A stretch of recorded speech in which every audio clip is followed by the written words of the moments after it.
Wondering where that beautiful Christmas tree is? Right here at Bloomberg's World Headquarters. You have to stop by and check it out.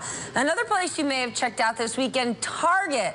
Well, their nightmare before Christmas is becoming even more treacherous. In response to that breach that exposed the credit and debit cards of some 40 million shoppers, JP Morgan Chase imposed spending limits on 2 million debit cards that were swiped at Target stores, an attempt to stave off fraud with the stolen numbers. 3 class action suits have already been filed in response to the breach, seeking, get this, $5 billion in damages. I want to bring in Robert Siciliano. He's an online security analyst for McAfee. He's been looking at the massive data breach, and he joins me now from Boston.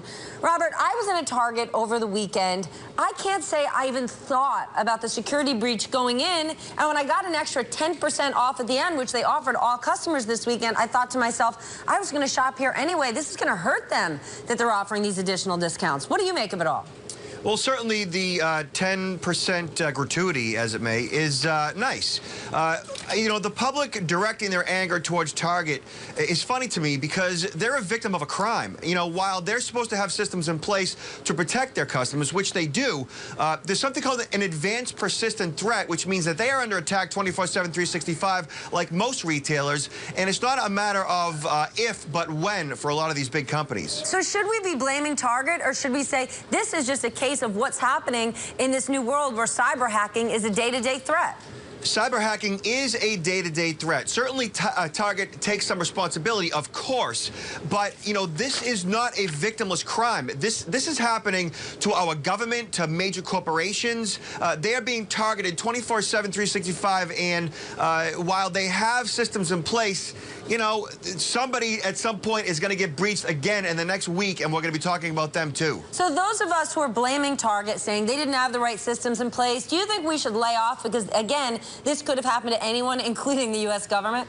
Well, certainly, you know, you want to keep on these corporations to make sure that they are, in fact, you know, keeping our data secure. Because once you back off, you know, they may not spend the right funds on information security technology and so forth. So you always have to be on them, and there has to be checks and balances. But in the end, you know, if you were assaulted, you're not to be blamed for being victimized. Same if your home was broken into. And I don't think this is negatively going to impact them in the long run. So what does Target need to be doing? Do they need to be saying, I'm sorry, and offering discounts? Or is this just the price of being a major retailer? If you think about the value of customer data, it's tremendous. Yeah, well, certainly offering an apology is definitely the right thing to do. Offering discounts is certainly a nice thing to do. And in the end, you know, they will learn from this, as many others will. So for victims, for those who this has happened to, what's their course of action? Plain and simple, pay close attention to your credit card statements. Some do it monthly with their paper statements. Others do it weekly online. My cousin got breached for $250 for a Coach bag that she didn't buy. And so you have to be paying attention via your mobile apps. I recommend every day this time of the year.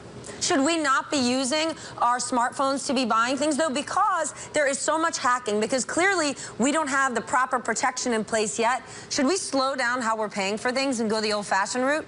So if you want to use your mobile phone for an application to pay, I think it's perfectly fine as long as your device itself is secure. Same thing with your PC. But how do people know? How does the average consumer know if their device and their PC is secure? I mean, I haven't done anything to actually check, but when I'm on my phone and I see something on Amazon, I buy it. How do I really know if I've got a secure device? So as long as you have updated operating systems, updated antivirus, if you have an Android, you want to have antivirus, making sure that your PC itself has antivirus, anti-spyware, anti-phishing, and a firewall. So basic cybersecurity 101, if you have that in place, then you are generally safe and secure to shop online. And is Chase doing the right thing here?